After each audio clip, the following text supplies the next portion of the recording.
I don't know passing my phone. But in my breath of me, Munumoku, Sunamaru, Congo card, or Quatermatic to Comina. But the man near Goku, if he did an email to same woman, near Punafondo D.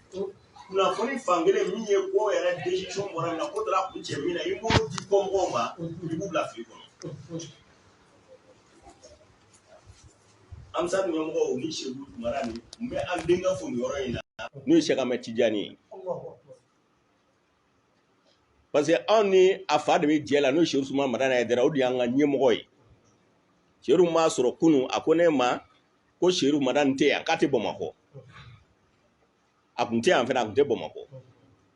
Ne mas or telephone a catibon fena kuntekadu. Me ale jora fakanga jodamina a jorola. Ako mu fa femi nyini no e plenty boli ye awon te fen kala mala me akara amsari to ko minye iba to ni amsari nyomo no e moro jalo am nyonye aninga kabine mo na me barake chugo mina Usman nu peresera we wele gen ne ko ngonno ngugo na ta plein bo cheru ene wele 10h moins ani fen ka fo don we nyugon famu atara soro LB no e Bashir nde Bashir jamdo me ba fo ko LB o de plein dike Ousmane ene wele ko communicati ko amsar bureau national temme ko communicati section ko de plein dike mo ko section e clean de sous section ne be donc communicati sous section o de plein dike donc Bashir be communicati kono atemna communicati de ye o section ga plein dike me bureau national ta kalama mais Bashir nous ba wele LB ale de plein yai plein kuye miye Ousmane Salou mo fone ana amma ne ma sherifu yininga mamuru yininga ka fo plein kuye mi mais amen ñogon soro islamé amin gono no yo conseil na bega ñemgo sherifu madaniye ni Traoré baga ñemgo do ni kontaw ga ñemgo do nu Ousmane Salou ga ñemgo do mali islamé ni sona mason bi ala sherifu madana idra ke au conseil ñemgo ga ñemgo do o koso anye bara sherifu anje ñogonye anye bara ken ketugola am ta se 11h ma wati mina am saru ka délégation ta se ka ena uyu ka secrétaire général ko blakata ka vice président ko blakata ka secrétaire administratif blakata cheru wera fena ametian fena ka cabinet la yom gore blakata yom go nani délégué kata ka ena uye ka NCB na nyugonye ka fo tien na plein mina kera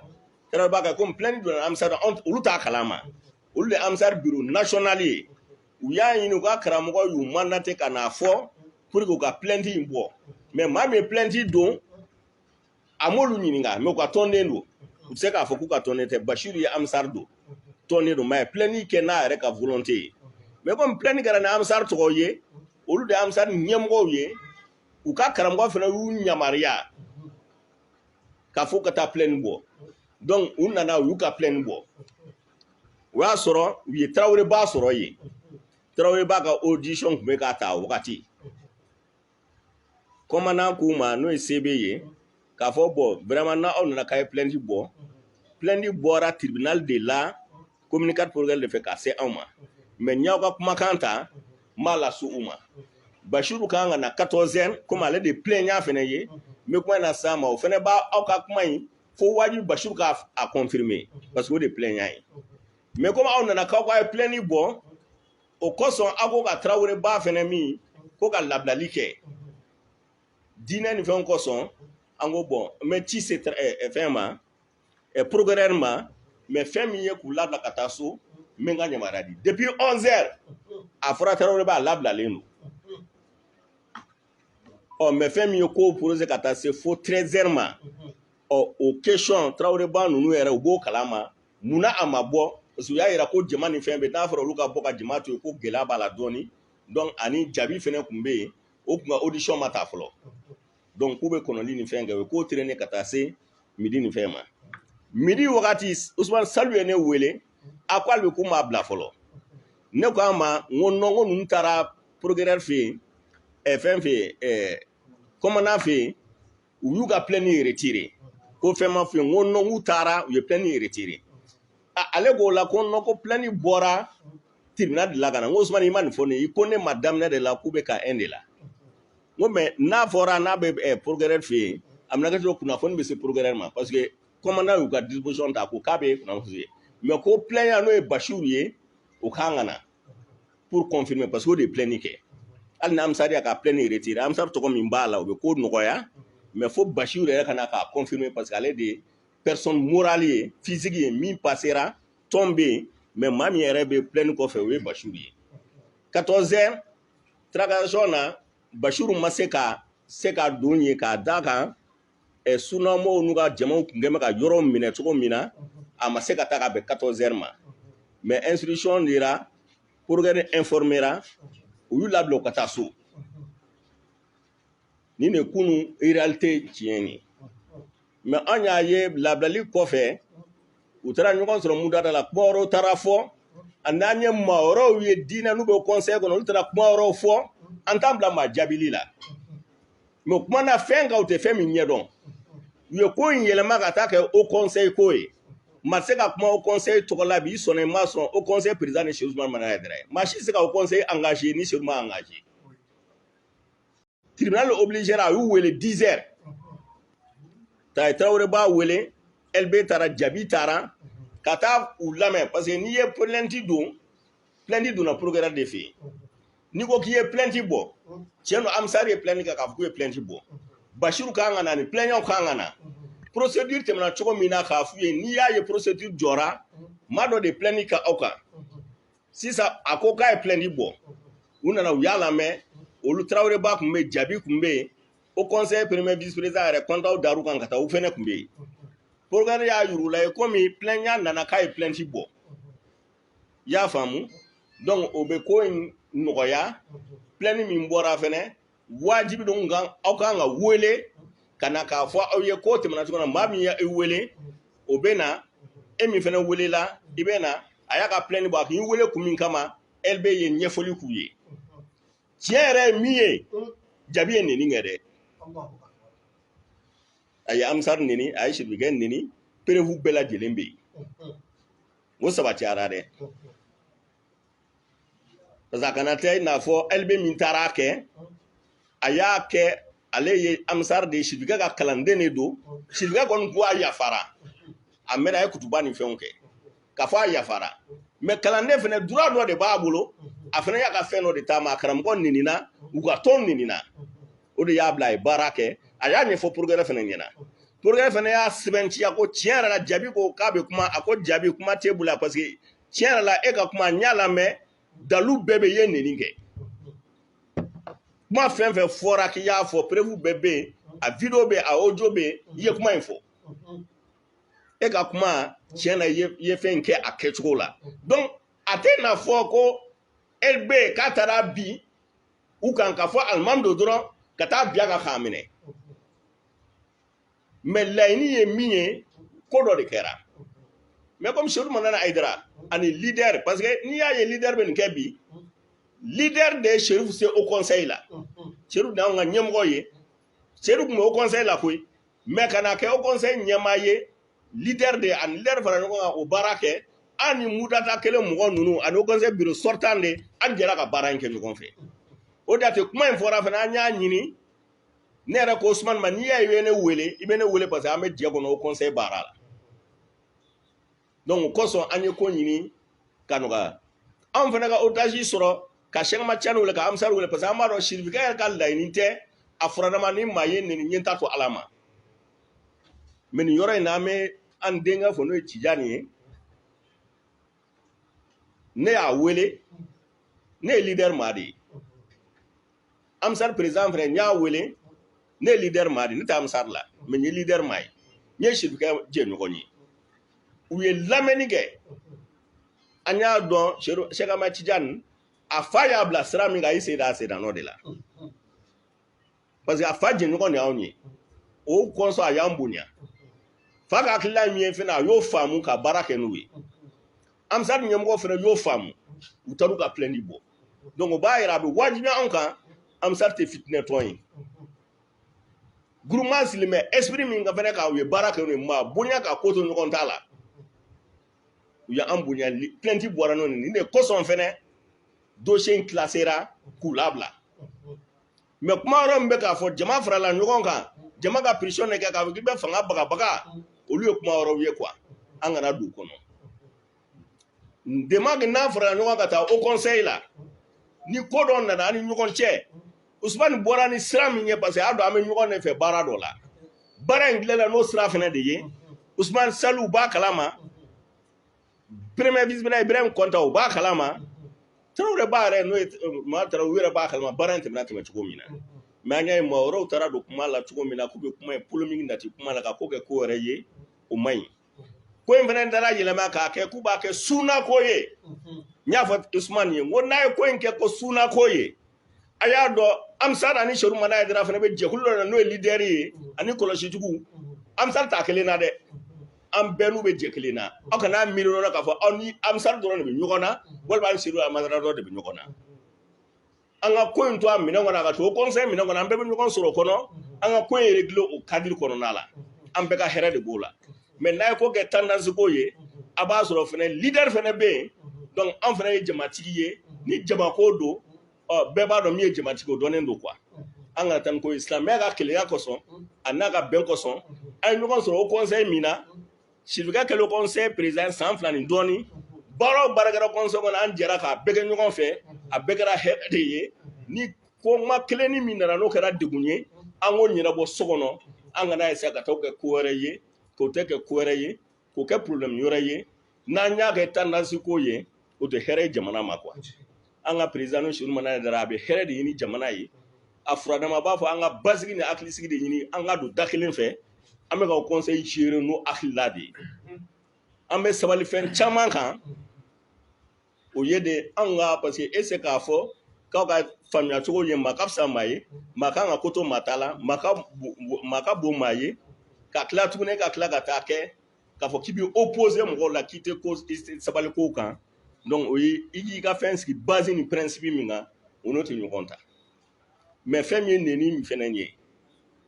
u k'a lajɛ suna denmisɛnnin minnu b'u ka wajulu kɛ u bɛ kutuba minnu kɛ i bɛ se k'i ka diinɛ faamuya cogo fɔ mais nɛni ni kiritigi u ko bɔ a la dɛ donc Macky an ka secrétaire général a bɛna kuma groupement ye décision min ta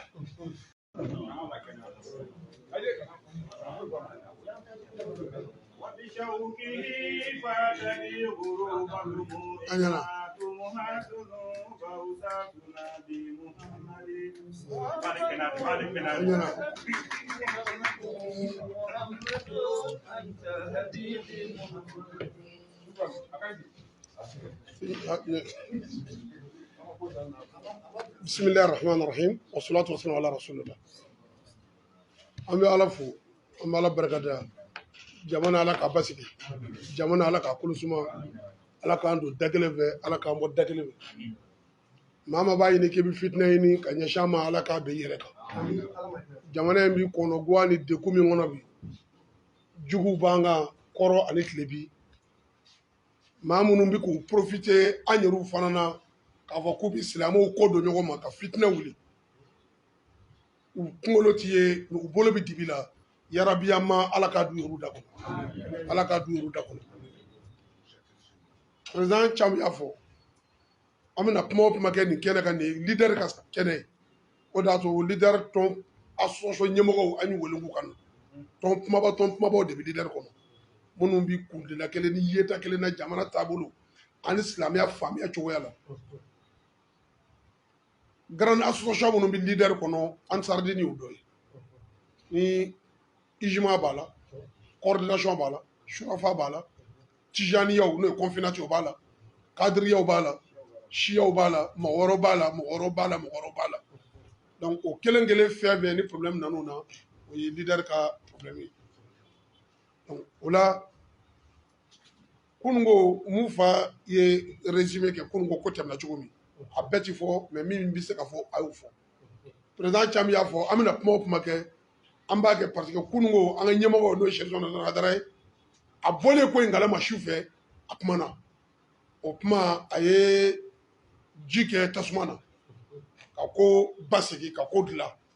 donc an bɛɛ b'an mɔ o de kɔfɛ mais an bɛ mun fɔ Haidara ne de y'a informé k'a bɔ a kalama ne de y'a informé ale yɛrɛ tun tɛ a kalama kunun sɔgɔma bu fa ye ne wele a kɛlen ka information sɔrɔ a sɔrɔ ale ni Modibo Jalo ne yɛrɛ Modibo Jalo kuma na démarche minnu kan ka kɛ kuma minnu kan ka kɛ ka tasuma faga wallahi aw ma Haidara ɲininka parce que an bɛɛ b'a dɔn a t'a kalama an b'a dɔn wallahi maa min y'a jɛɲɔgɔn an b'a dɔn surtout a kɛra heure min na k'a fɔ ko Haidara ye plainte kɛ Tarawele ba kan anw b'a dɔn fo lahara o tɛ kɛ wallahi maa min bɛ Haidara b'a dɔn a t'o kɛ wa n'a ka maa a y'a kɛ an b'a dɔn n'a bɔra kalama a b'i bolo minɛ anw b'o dɔn wallahi ka sɔrɔ an m'a ɲininka sabu anw ye fɛn fɛn kɛ an m'ale yɛrɛ ɲininka an ma ne yɛrɛ ma wele yɛrɛ parce que o heure b'a sɔrɔ fana ale ma bɔ kɛnɛma 10h 11h waati ale bɛ bɔ kɛnɛma heure min na an bɛ bɔ donc mɔgɔ si ma temps perdre ale la et puis anw bɛɛ b'ale dɔn maa o maa n'a jɛra ni ŋaniya kɔni ka ɲi ni ŋaniya jugu fɛn t'i dusukun na i b'a dɔn wallahi Haidara tɛ plainte ka taga wele ba kan wa hali maa ma k'i plainte kɛ n ma maa wɛrɛ fɔ maa wɛrɛ minnu tɔgɔ ne kɛ n'olu kan mais Haidara nɔfɛ maa si t'i farinya k'i bɛ taa plainte kɛ Haidara Tarawele kan ko Haidara b'o la k'a b'a to i k'a kɛ donc o jafɔrɔ an bɛɛ y'a dɔn o tɛ se ka kɛ quoi ça c'est impossible donc an bɛ se ka min kɛ ka tasuma faga an y'o kɛ ni bureau min filɛ nin ye caman y'a fɔ anw ye basigi mɔgɔw de ye kuma man di anw ye an tɛ réseaux sociaux sanfɛ fo n'i y'an ka kuma ta ka bila sanfɛ nous ne sommes pas des activistes an ye diinɛ mɔgɔw de ye jamana cogo min na bi stabilité ni basigi jamana b'o de ɲini an fɛ nin mandat min filɛ ni anw b'a la haut conseil la Haidara haut conseil président ye mais bureau in consensus de kɛra ka sigi consensus kɔrɔ ko an di taabolo kelen na diinɛ faamuya la an ka yetaw tɛ kelen diinɛ cogoyaw la n'o ye bolofaraw ye mais an bɛɛ bɛ ɲɔgɔn sɔrɔ laseli kelen na n'o ye asulu kelen ye n'o ye silamɛya la ilaha illallah muhamadu rasulullah ye an ka jɛ k'o baara k'an ka jamana bɔ dingɛ kɔnɔ parce que bi an ka jamana bɛ degun kɔnɔ o consensus sigira muntada de kɔnɔ kɔntaw de ye a comité piloté fo ka taa se bureau sigili ma muntada kɔnɔna na 2h du matin tun bɛ anw sɔrɔ yen nɔ ne bɛn ni basigi tɔ an t'o kɛ an bɔra congrès la ni comité de réconciliation min ye ka jamanadenw don dagali fɛ k'u bɔ dagali fɛ walasa fitinɛ kana wuli diinɛ mɔgɔw ni ɲɔgɔn cɛ hali fitinɛ wɛrɛ minnu bɛ jamana kɔnɔ an ka se k'an sen da olu kan o conseil ye o commission min sigi pour la réconciliation des cœurs et des esprits de tous les Maliens o président ye Ibrahim Kontaw de ye pour que ni ɲɔgɔnnaw kana kɛ diinɛ kɔnɔna na hali maa wɛrɛw ni ɲɔgɔn cɛ kuma tɛ an yɛrɛ dama ni ɲɔgɔn cɛ ma o comité président ye ale de ye n'o ye réconciliation ye an bɛɛ b'ale de nɔfɛ kɛlɛ tɛ yen mankan tɛ yen wahabɛya wahanaya tijaniya o kɛra sinankunya de ye ani ɲɔgɔn cɛ conseil kɔnɔ bilahi o sinankunya de ye kɛlɛ tɛ yen mankan tɛ yen an bɛ ka baara kɛ Haidara bɛ san ta k'a ban a tɛ don conseil kɔnɔ ni an y'a wele min na a bɛ na mais an ka réunion 90% kɔntaw de b'a piloté ni kɔntaw tɛ Cam ni Cam tɛ Tarawele ba an ka ale de an ka 3e vice président ye sinankunya ni balimaya foyi t'a ni ɲɔgɔn cɛ mais ɲuguɲugu bɛ na ni ɲagaɲaga ye fɛn dɔ bɛ yen fo k'an k'an da se o ma kunun ko min kɛra o kɛra élément déclencheur de a ko dɔ de déclenché parce que conseil in na bɛɛ ko mankan de wulila denmisɛnnin dɔw y'a ta ka taa kutuba la ka fadenw ni badenw kuma lankolon si tun tɛ min fɔ bɛɛ tulo b'a la bɛɛ b'a kalama mais o kɛlen anw ma sigi o ala b'a dɔn Cam y'a wele conférence la an ye ɲɔgɔn ye an ko nin min kɛra baya bi daga a tɛ daga anw t'o nɔfɛ anw t'o nɔfɛ fo lahara o ye dɔ ka conviction ye fo lahara o tɛ dɔ ka conviction ye minnu dar'a la o bonya a ta kan e min ma da la k'i bonya i ta kan mais e tɛ kana o dɔgɔya ta kan t'i dɔgɔya i ta kan o problème min nana anw yɛrɛ n'o kɛ an ye weleli kɛ ne yɛrɛ de ye kɔntaw wele an y'a fɔ nin ko min kɛra aw bi haut conseil la bureau sigira cogo min ni bɛn ni kelenya ye anw ka 3e vice président kuma min bɔra a da a bɛ se ka na ni fitinɛ ye an ka kɔn an ka so kɔnɔ fini ko so kɔnɔ an yɛrɛ dama ka réunion kɛ k'a kow dilan parce que ɲɛmɔgɔw bɛ aw bɛ ɲɔgɔn faamuya ko dɔw la mais élément incontrôlé bɛ jama bɛɛ kɔnɔ jamakulu o jamakulu b'a sɔrɔ dɔ b'a la min n'a ni y'a ta ye dugutigi t'a ka dugu ye mais n tɛ sini na o b'a sago kɛ dɛ bon mais ni aw ɲɛmɔgɔw ni kow bɔra aw la a yɛrɛ dama ka gundo la a ka sigi ka ko dɔw ko parce que anw bɛ yen bi n'a sɔrɔ haut conseil tɛ problème t'a la mɔgɔ bɛ tilen maa ma ti haut conseil kɔnɔ ni y'o fɔ an t'o jate mais aw minnu bɛ haut conseil la surtout aw de y'a ɲɛmɔgɔw ye ni kuma dɔ bɔra dɔ da min bɛ dɔ jogin an ka kɔn an ka da bilahi nin y'a kalo 2 ye an ma se ka sigi ɛrɛ n'o kɛra fɛ ne tun bɛ yen Cam tun bɛ yen Madu Sajala tun bɛ yen an ko an ka na Hayidara da dun na mais an yɛrɛ dama ka kɔn ka dilan haut conseil conférence des ulémas an y'a f'u ye k'a ɲini président fɛ an yɛrɛ dama ka sigi hali ni bɛɛ ma sigi vice président yɛrɛ dama ka sigi ni min kɛra an ka sɔkɔnɔ fini ko ani ɲɔgɔn cɛ nin y'a kalo kelen ye a ma se ka kɛ ani dɔɔni bɛrɛ t'a jɛ kalo 2 la a ma se ka sigi bon o digira mɔgɔ dɔw la bon filanan n y'a fɔ ko min kɛra kunun o de ye a déclenché ni o sigi kun kɛra a kun de kɛ kosɛbɛ haut conseil bureau national de réunion kɛ ça vaut 2 semaines an ye vice président dɔ bila n ko bon nin ko minnu bɛ a ɲuguɲuguw bɛ yen anw ye ɲɛmɔgɔw de ye an kana to fitinɛ ka wuli k'an to a kɔnɔ an ye président Cam désigné komi sigi ma se ka kɛ vice président tɔ an fa Isaka Tarawele wele Abubakar Kamara wele Ibrahim Konta wele Alpha Taha wele vice président tɔ minnu b'u bɛɛ wele teliya la sigi ka se ka kɛ parce que ni sigi ma kɛ ni dugumamɔgɔw bɛ ko ye cogo min ani sanfɛmɔgɔw b'a ye cogo min kelen tɛ an bɛna jamana da don kɔtɔ an y'a fɔ o fana sigi o ma se ka kɛ parce que Konta ko a y'a fɔ u ye na u ma ɲɔgɔn faamuya la an y'a fɔ Kontaw de ale de y'a ɲini u fɛ k'u ma se ka ɲɔgɔn faamuya walasa sigi ka se ka kɛ an ko hali tuma wɛrɛ an bɛɛ vice président an bɛɛ bɛ haut conseil de kɔnɔ ni ko nana min ma bɛn an yɛrɛ dama ka sigi tendance ko t'o ye an ka sigi so kɔnɔ k'a gundo fɔ k'a ban walasa furugufurugu minnu bɛ yen a ka bɔ yen Kontaw ko k'u ma sɔn ale ma se ka sigi kɔni kɛ alors parce que ale de ye commission de représentation président ye et puis ale de ye haut conseil premier vice président fana ye bɛɛ ka bonya b'a kan a fana b'i bɛɛ bonya ala b'a dɔn il est respecté par tout le monde donc an bolo ni nin nasugu nana ale kan ka se ka a dilan bon o ma se ka kɛ fo kunun o de la n ko kunun min kɛra o kɛra élément de ye k'a déclenché mais a y'a sɔrɔ dusukun ansaruw diminen don ansaruw fana dusukun ti kuru i n'a fɔ kunberekuru dusukun tɛ se ka kuru i n'a fɔ kunberekuru bureau national mɔgɔw ni Hayidara bɛ se ka faamuya cogo dɔ la mais ne bɛ to ka kuma dɔ fɔ élément incontrôlé bi kulu bɛɛ kɔnɔ kulu bɛɛ kɔnɔ mɔgɔw ni jama caya maa modèle bɛɛ b'a kɔnɔ ne bɛ n da to ala ma ne ye n da to kira ma ni ko ne ti n da to ala ma min da kɛlɛ kɛ bon min ye kɛlɛ fana kɛ anw bolo kɛlɛ kɛcogo ɲɛna ka tɛmɛ cogo dɔ kan parce que a ma kɛ ɲɔgɔn fa ni ɲɔgɔn ba neni a ma k'o ye nbamuru ma ta ɲɔgɔn fɛ marifa ma ta ɲɔgɔn fɛ n tɔɲɔgɔn n bɛ taa ni sariya sira ye jamana ye sariya jamana de ye a tigi taara ni procédure bi c'est normal mais avec tout ça an y'an tora a kan wa k'a jɔ parce que Taraweleba tɔgɔ yɛrɛ la kunu 18 heures Sherif Madani ye ne wele ci dɔ kun b'a ni ɲɔgɔn cɛ parce que n'ale bi don ɲuman na a ti sɔrɔ orange numéro ti don yen donc hali kun ne ye dɔ ka kuma mɛn ko ale ko ale ye Hayidara wele an ka diinɛ ɲɛmɔgɔ dɔ don ko ale de Hayidara informé ko kabini 10 heures n ko bilahi i nɛ tigɛ i ye nkalon tigɛ bilahi i ye nkalon tigɛ walahi i ye nkalon tigɛ parce que ni Hayidara ka numéro min bɛ yen ni o bɛ an bolo don ɲuman na o ti don yɛrɛ o ti sɔrɔ 18 heures a ye ne ni Hayidara panna ci dɔ de la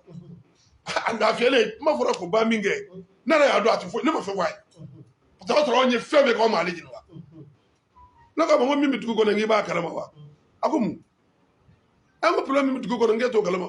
ko ale bɛ don ɲuman na dugu n'ale bɔtɔ la sisan komi ale b'a dɔn orange ti sɔrɔ a ye numéro de di ne ma ni min bɛ yen n k'a wele a la quoi ci dɔw bɛ yen ne ko n ko bon n ko u ye Taraweleba wele bi ka taa Kaɲɛ na ko Taraweleba ko a ko walahi n t'a kalama bon an kan ka min fɔ o la ne n'ale y'o kumaw fɔ quoi mais o y'a sɔrɔ mun fɛ a fɔ cogo min Sherif Ahmad Tijani ani an taara ɲɛmɔgɔ an b'u fɔ parce que an y'a ɲini u fɛ m'u ka min kɛ u y'a kɛ u jɔ dɔn mɔgɔ jɔ dɔn n tɔɲɔgɔn ne nɛni na mi e min ye ne nana ne mɛ n ta sira min fa nana min ba nana mais n taara sariya sira fɛ jamana ye sariya jamana de ye o taara voie normale de fɛ o sariya ye sariya de ye o sinon ni jama bɔ don ni ɲɔgɔn nɛni ni ɲɔgɔn ta tiɲɛ don an b'a fɔ ko ye violence ye mais ne nɛni na jamana ye sariya jamana ye n taara Sherif a tigi b'a ka jɔ fɛ mais a ka tɔn ɲɛmɔgɔ n'o ye Ansaru ye mun fɔ cogo min Sherif Ahmad Tijani u y'u sen d'a kan ne ye o contrat nu kɛ Haidara ye ko tɛmɛ cogo min n y'o ɲɛfɔ a ɲɛna n ko anw b'a dɔn e kun t'a kalama anw b'a dɔn e dungo ti nin ye bon an kan ka min k'i kɔfɛ jama jɛra k'o kɛ quoi a ko walahi n t'a kalama bilahi n t'a kalama an y'o kumaw dilancogo la an tɛmɛn'o kan mais o kɔfɛ n'a nana kumaw mɛn cogo dɔw la discours wɛrɛw mɛn k'a k'i n'a fɔ ko wɛrɛ de kɛra k'a jɔ n'i ye a jɔ cogo an bɛ se ka min fɔ ye an tɛ se ka min fɔ an b'an da don o b'an n'Ala ni ɲɔgɔn cɛ pour que k'a jɔ sariya ye sariya de ye koyi jamana bɛ sariya jamana kɔnɔna na Taraweleba tɔgɔ donni min kɛra la n b'a fɔ o de kɛra ka bɛɛ freiner parce que Taraweleba an jɛɲɔgɔn dɔ opposé kɔnɔ vice président dɔ bonya bɛ anw b'a dɔn Haidara ti ŋɛnɛ jugu da fiyewu ka ɲɛsin a ma wa a nɔfɛmaa tɛ k'a k'a la o de kɛra bouclier ye n'an ye bɛɛ segin i kɔ k'a essayer ka jisuma kɛ ko in na Ala b'a dɔn an bɛ min fɔ a dɔn o de b'a dusukun na n'o ye Taraweleba ka côté ye mais an bɛ min ɲini nin kɔfɛ an y'o réunion kɛ an y'o comité sigi an bɛ n'o baara kɛ jamana faamaw ye weleli kɛ bɛɛ da donna a la parce que sariya ye sariya de ye plainte n'a kɛra ale fatɔ de y'a kɛ n'a tɔɲɔna a ka hakɛ dɔ jamana kɔnɔ jo jamana kɔnɔ a k'a ka jo sariya ɲini mais an ko k'a jɔ a ka jɔ dilanli ni bɛn ni silamɛya balimaya min b'a ni ɲɔgɔn cɛ o kama a jɔra fana mais an bɛ min ɲini jamana faamaw fɛ an bɛ n'o fana baara daminɛ parce que n'i ko an kana sigi ni ɲɔgɔnnaw kunna an kana sigi a ɲɔgɔnnaw kunna fɛn min b'a ban f'i k'o kɛ fɛn min b'a ban o ye jumɛn ye o ye sariya labatoli de ye jamana kɔnɔ ka jamana kɛ i ko sariya t'a kɔnɔ i ko malangolo jamana fɔlɔ politiciens de tun bɛ activistes former ɲɔgɔn nɛni ni ɲɔgɔn fani ni ɲɔgɔn banni kama mais ka taa misiriw transformer bi ka kɛ réseaux sociaux ye ka taa misiriw jɔ bi toujours alimami ka kutuba la i yɛrɛ ni Ala ci bara ko alimami ka kutuba bolila nin de ka bi karisa de ka bi alimami activistes réseaux sociaux sanfɛ mɔgɔw fa nɛni mɔgɔw ba nɛni bon démarche min kan ka k'o la o misiriw kama ani o mɔgɔw kama sariya sira jɛlen fɛ an fana bɛna o démarche kɛ an b'o démarche kɛ parce que an tɛ se ka to nin na mɔgɔ dɔw bɛ yen y a des économistes waritigi dɔw de bɛ gundo la o lisiw bɛɛ bɛ yen a bɛɛ b'an bolo a bɛɛ dɔnnen don minnu yɛrɛ tɛ se ka bɔ k'u kun bɔ ka kuma dɔw fɔ olu de bɛ ka denmisɛnninw sara ka wari di denmisɛnninw ma k'u bila maaw na arajo réseaux sociaux sanfɛ misiriw kɔnɔ maaw fa nɛni ka maaw ba nɛni parce que ale yɛrɛ tɛ se k'a kɛ donc a bɛ dadɔnbali dɔ sara k'o bila a la o dɔrɔn de bɛ jamana kɔnɔ bi bon ni misiriw yɛlɛmana ka k'o ye finalement Ala ko bɔra a la a yɛlɛmana ka kɛ mɔgɔko ye a yɛlɛmana ka kɛ hasida ni fɛn min bɛ dusukun na n bɛ se ka o bɔ cogo min diinɛmɔɔw man ka sɔn politigimɔgɔw ka ɲɔgɔn buruja ka ɲɔgɔn hayibu anw de b'a f'u ma a y'a dabila a kana kɛ mais diinɛmɔɔw y'u ka misiri jɔ dɔ ka wari di dɔ ma k'e bila tuma bɛɛ ka kutuba la e bɛ ni cɛ finka bɛ i bɛ cɛ jɛ ka sini e ka kutuba bɛ lɛmɛnen dɔ de la ka tila ka activistes wele ka n'u jɔ i bɛ kutuba la maa nɛni ni maa buruja la k'o ta k'o bila réseaux sociaux sanfɛ k'o de ye fierté ye Mali diinɛ danbe bɔra a la o tɛ Ala ko o tɛ kira ko ye donc o la an bɛ min ɲini an bɛna wuli ka se Haut Conseil ma an bɛna wuli ka se ministre de la justice ma autorité minnu ye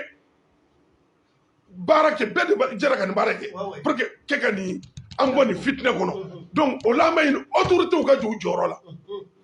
vraiment kutubaw ka kɛ Ala ko ni kira ko ye ani discours minnu bɛ maaw don da kelen fɛ ka bɔ da kelen fɛ alimamu ka kutuba ka t'o de taa sira fɛ Ala ko kira ko ani maa ko mais alimamu ka kutuba kana taa yɛlɛma ka taa kɛ activiste ye maa fa nɛni maaw ba nɛni ani mɔgɔ hayibuli réseaux sociaux sanfɛ ni o kɛra ni bɛɛ ko k'i b'o kɛ jamana bɛ ci donc fɛn min bɛ se k'o ban o sariyaw n'o règlements o bɛ jamana kɔnɔ a bɛ yen a textes bɛ yen a texte bɛɛ bɛ yen a texte bɛɛ bɛ yen n'i bɔra procureur ni justice cɛ k'a ka baara kɛ kalo kelen a bɛ ban sisan donc o texte an b'a yɔrɔ dɔn a bɛ activé cogo min an b'o yɔrɔ dɔn an t'a fɔ maa ka maa nɛni an tɛ maa dɔgɔya an tɛ maa buruja mais an b'a ɲini jamana autorités fɛ avec les démarches légales an b'o baaraw kɛ vraiment an ka bɔ nin kɔnɔna na pour que Mali ka bɔ jajugu la ka Mali bɔ tuma bɛɛ mɔgɔw de ɲɛ jɔ bɛ anw na bon toujours na wuli kɛra an b'a fɔ ko sabali an b'a to Haidara kan an y'a to Antari kan an y'a to Kufa kan an y'a to nin kan an b'a to nin kan mais il y a des éléments incontrôlés mɔgɔ dɔw bɛ yen olu tɛ u ni ye donc n'olu k'u bɛ min kɛ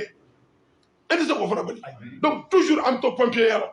pour que k'an bɔ pompier la o texte minnu bɛ yen an b'a ɲini o de ka kɛ misiri min n'i y'o i ka baara kɛ n'o ye n'a sabata k'i ka baara i ka bitiri ka datugu ni alimami ka baara kɛ n'o ye i ka suspend i ka alimami ka dabila Mali kɔnɔna na a banna n'i bɛna kutuba kɛ ka Ala ta fɔ ka kira ta fɔ ni kɛlɛ wɛrɛ b'i ni maa min cɛ a y'o régler cogoya wɛrɛ la yen ni ko b'i kɔnɔ ka taama i n'a ko régler cogoya wɛrɛ la mais ka misiri kɔnɔna transformer ka kɛ fitinɛ wuli yɔrɔ ye ka maaw dusukun kɔ don ɲɔgɔn ma ka maaw nɛni ka maaw buruja ka maaw hayibu ka diinɛ danbe bɔ a la vraiment texte minnu bɛ yen o la an b'a ɲini autorités fɛ u ka olu bila en vigueur teliya la an b'o ɲini donc o la an bɛ bɔ kuma na yan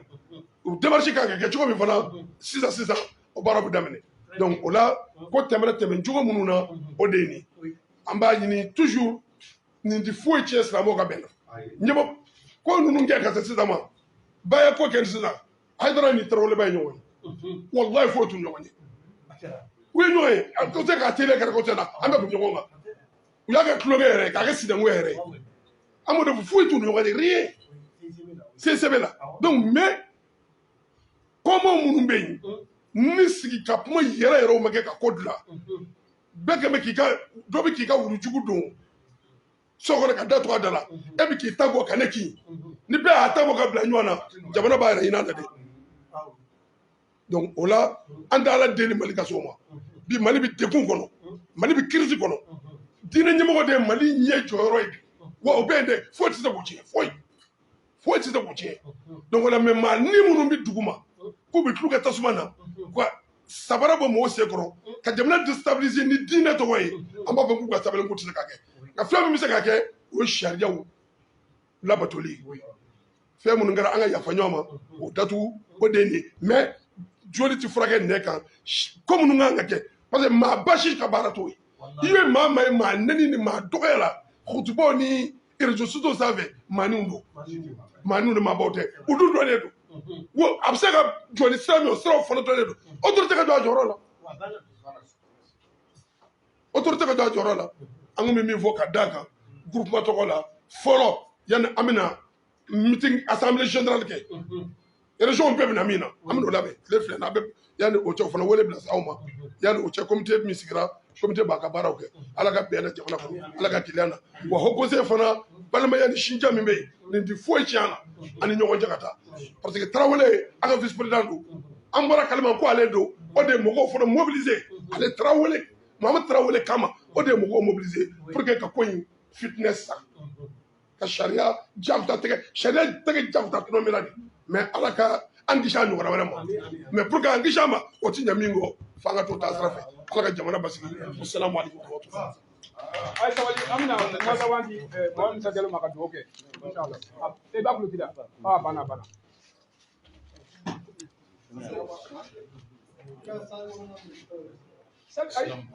media de ka ca hadamadenw yɛrɛ